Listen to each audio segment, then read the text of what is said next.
सबसे पहले आपको ज्ञानवापी पर प्रमाणिक पड़ताल दिखाते हैं। ललित मिश्र ने अपार्टमेंट शिफ्टिंग के बीच आज तक के लिए इस इंटरव्यू को रिकॉर्ड करवाया जब सब बिखरा हुआ था, क्योंकि टीवी चैनल्स की डिबेट में सनातन पक्ष चाहकर भी ज्ञानवापी विध्वंस के सॉलिड एविडेंसेस सामने नहीं रख पा रहा था। मौका नाजुक था। ललित उन दिनों आज तक के साथ विश्व गुरु भारत की 3 सीजन्स एपिसोड की डील कर रहे। जिस कॉन्टेक्ट को उन्होंने ज्ञानवापी के लिए सनातन के लिए जरूरत पड़ी तो उसे यूज किया। सबसे बड़ी धार्मिक कंट्रोवर्सी को लेकर जानकार और इतिहासकार क्या मानते हैं? आज तक संवाददाता आशुतोष मिश्रा ने पड़ताल की। जाने माने इतिहासकार और इंडोलॉजिस्ट ललित मिश्रा ने ताजा विवाद की अंधेरी परतों को इतिहास की रोशनी से पलटा। इतिहासविदों के बीच में और लिखित इतिहास में इस बात का कोई संदेह नहीं है कि औरंगजेब के आदेश के द्वारा, फरमान के द्वारा विश्वनाथ मंदिर का विध्वंस किया गया।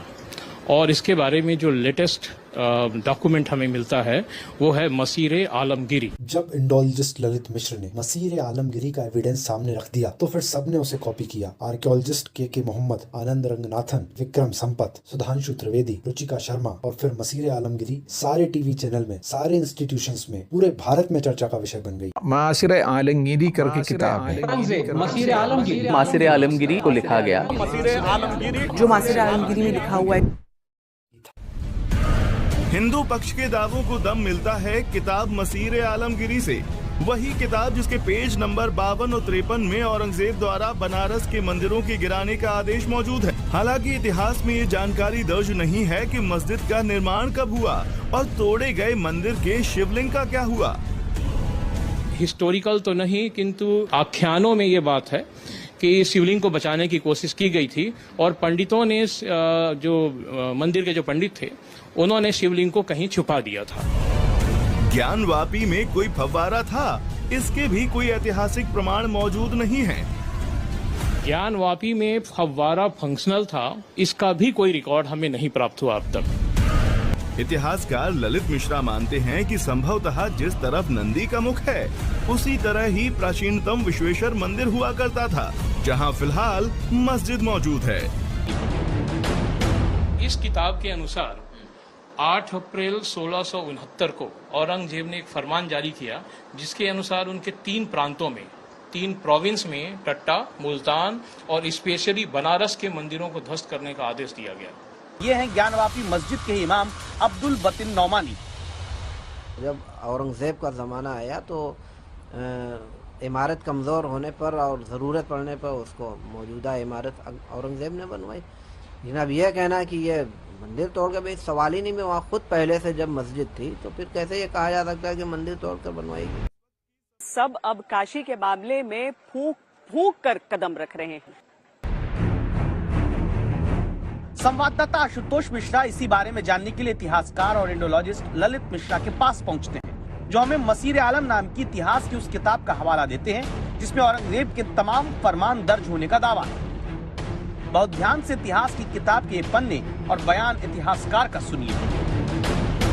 इस किताब के अनुसार 8 अप्रैल 1669 को औरंगजेब ने एक फरमान जारी किया जिसके अनुसार उनके 3 प्रांतों में, 3 प्रोविंस में, टट्टा, मुल्तान और स्पेशली बनारस के मंदिरों को ध्वस्त करने का आदेश दिया गया। इसी किताब में हमें रेफरेंस मिलता है कि 2 जून 1669 को औरंगजेब को अपडेट किया गया कि उसके हुक्म की तालीम हो चुकी है। और आदेश कब जारी किया गया था? आदेश जारी किया गया था 8 अप्रैल 1669। इतिहास के विवाद वर्तमान तक इसीलिए जारी है। क्या ऐसे विवादों का हल पहले नहीं निकल सकता था? तरीका क्या हो सकता था? भारत का इतिहास कोई सीधा सपाट इतिहास नहीं है, इसमें कोई विवाद नहीं, ऐसी बात नहीं। तो भारत में एक राष्ट्रीय नीति बननी चाहिए थी कि इस तरह के विवादित, जिनकी स्मृतियां ताजा हैं, इन स्थलों के प्रति भारत की एक राष्ट्रीय नीति होनी चाहिए ताकि भारत में समरसता बनी रहे। इंडोनेशिया में अलग अलग हिस्सों में, एक उदाहरण देना चाहूंगा कि इंडोनेशिया के अलग अलग हिस्सों में इस तरह के आपस में विवाद और डिस्प्यूट रहे हैं, लेकिन एक राष्ट्रीय नीति बनाकर वहां इनका समाधान किया गया। फिलहाल तो डर समाज की समरसता पर घिरे संकट का ही है, जिनका रास्ता एक है, अदालत में मामले लंबित तारीखों में न उलझे, लगातार सुनवाई हो। जैसे अयोध्या के मामले में सुप्रीम कोर्ट में लगातार 40 दिन आखिरी फैसले से पहले सुनवाई हुई थी।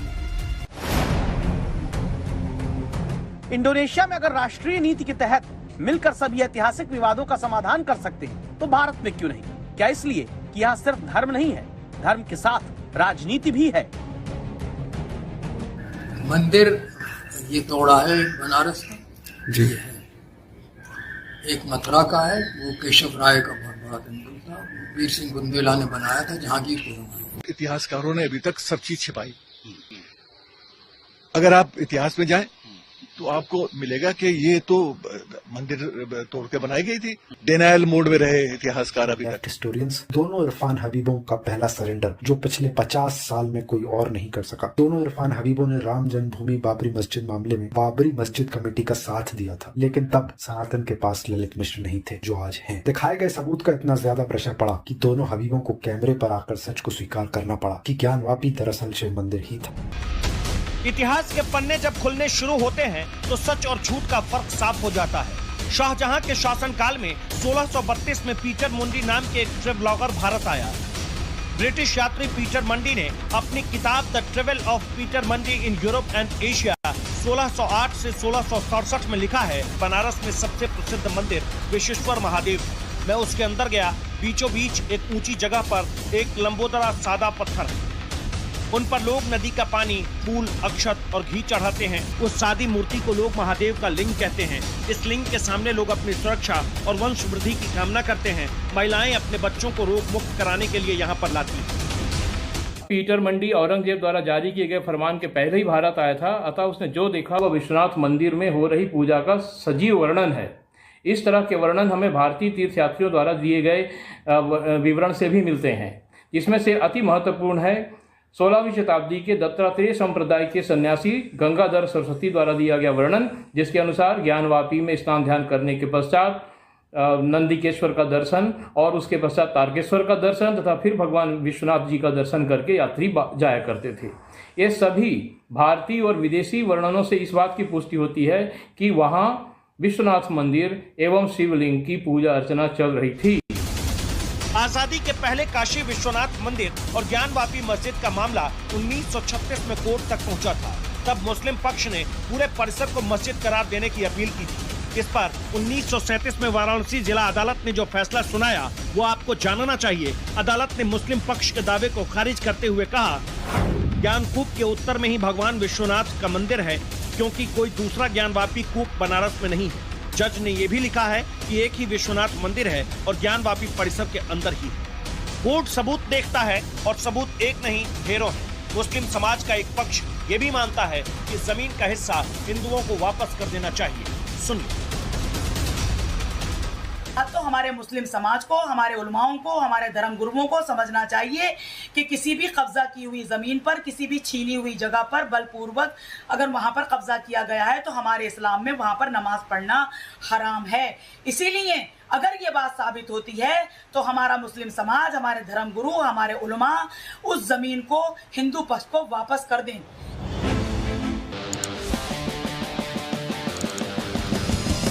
अब आते हैं ज्ञानवापी के इतिहास के सवाल पर। सालों से विवादित सवाल, ज्ञानवापी मस्जिद है या मंदिर? क्या मंदिर तोड़कर मस्जिद तामीर की गई?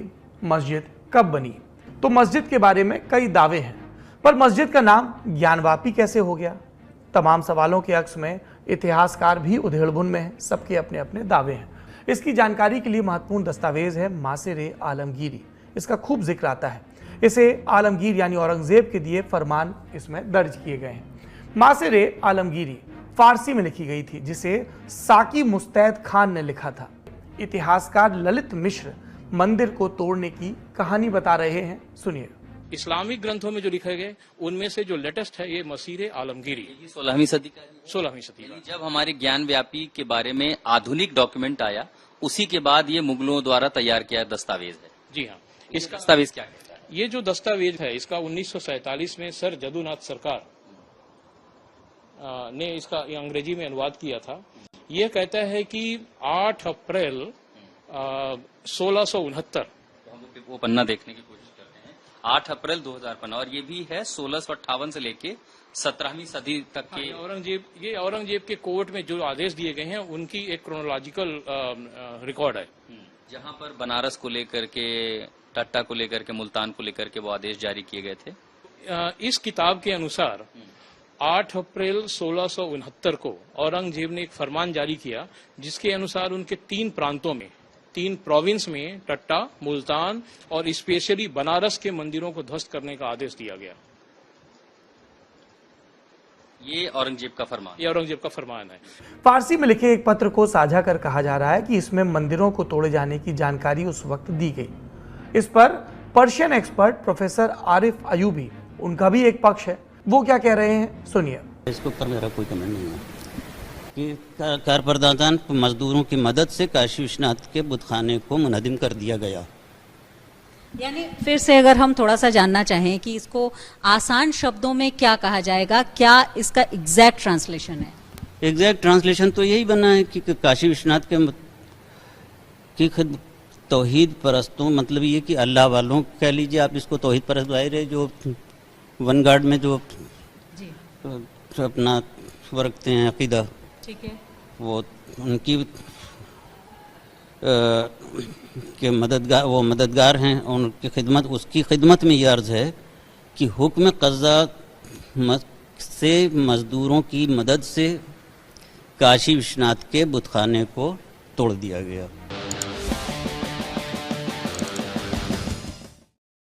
में साल 1935-36 में ज्ञानवापी केस का फैसला विश्वनाथ मंदिर के पक्ष में हो चुका था। फिर भी आज़ादी के बाद हिंदुओं को इस केस को दोबारा लड़ना पड़ रहा है, क्योंकि संविधान को पिछले दरवाजे से प्लेसेस ऑफ वर्शिप एक्ट 1991 द्वारा प्रैक्टिकली कम्युनल बना दिया गया है, जिसके कारण 1947 के पहले हुए ऐतिहासिक अन्याय, अत्याचार और अपराध को सहन करना पड़ेगा, क्योंकि सुप्रीम कोर्ट अब न्याय नहीं कर पाएगा, क्योंकि सुप्रीम कोर्ट के हाथ बंधे हुए हैं।